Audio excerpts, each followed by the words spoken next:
po ako.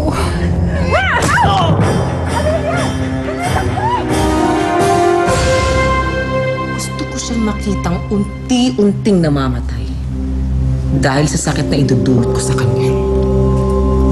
Naiintindihan kita, Veronica. If I were in your shoes, ganyan din ang gagawin ko. Ang lagay ikaw lang ang nawalan? Dapat sila din. At dapat, mas malaki mawalan sa kanila kesa sa akin. Mas matindi at mas masakit ang ipapadama ko sa kanila. Dahil walang ibang dapat sisihin sa mga pagdurusa ko ngayon kung hindi ang Mario na yan at ang minamahal niyang pamilya.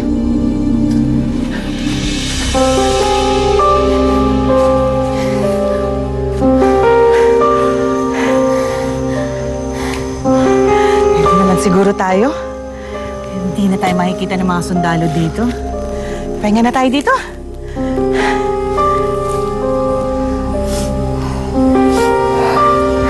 Mukha nga lang wala tayong makukuha na ng tubig. Mukhang nauuhaw ka na eh.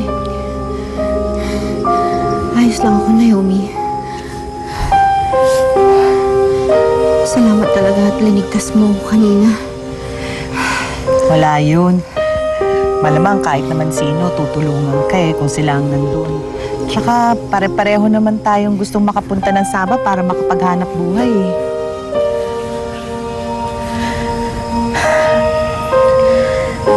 Hindi naman trabaho talaga ang punta ko doon. Gusto ko hanapin ang asawa ko. Bakit? Ano nangyari sa asawa mo? Pinadala siya ng employer sa Sabah. Pagkatapos, hindi siya makauwi dahil may aberya. Alam mo ba kung saan siya pupuntahan? Oh, nandito na tayo ngayon sa Sabah. Obligasyon lang namin na ihatid kayo. Bahala na kayong dumiskarte sa mga buhay nyo. Magkakanya-kanya na tayo. Sige na. Sige na. Salamat po, kuya. Tara, pare. Sana makita ko si Mario. Ay, asa na nga ba yung address? Patingin nga. Ito.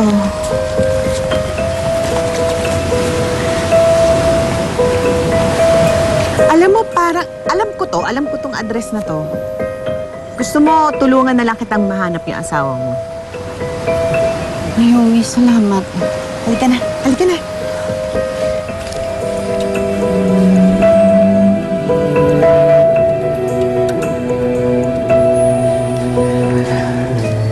Malayo pa ba tayo? Andito na tayo sa munisipalidad na to. Kailangan lang natin hanapin tong kaling to. Teka, magtanong-tanong tayo. Maap! Di ba na si Karang? Indada address di sini. Tarima kasi. Ano sabi? Wala na ganun kalye dito. Wala na?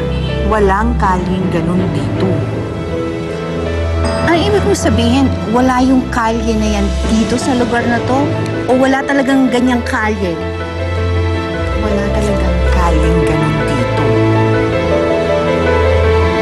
Ibig mong sabihin, linoko lang ako na nagbigay sa akin ng address na yan?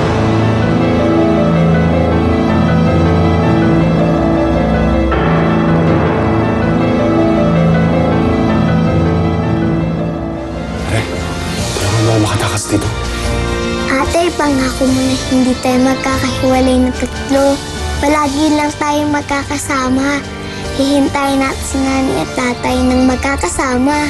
Hindi ka tatagal dito sa Sabah nang hindi ka nagtatrabaho. Nagawa mo naman pinagagawa ko sa'yo? Opo, ma'am. Hindi ko alam kung paano ka napadpad dito. Pero kung makakatakas ka, umalis ka na.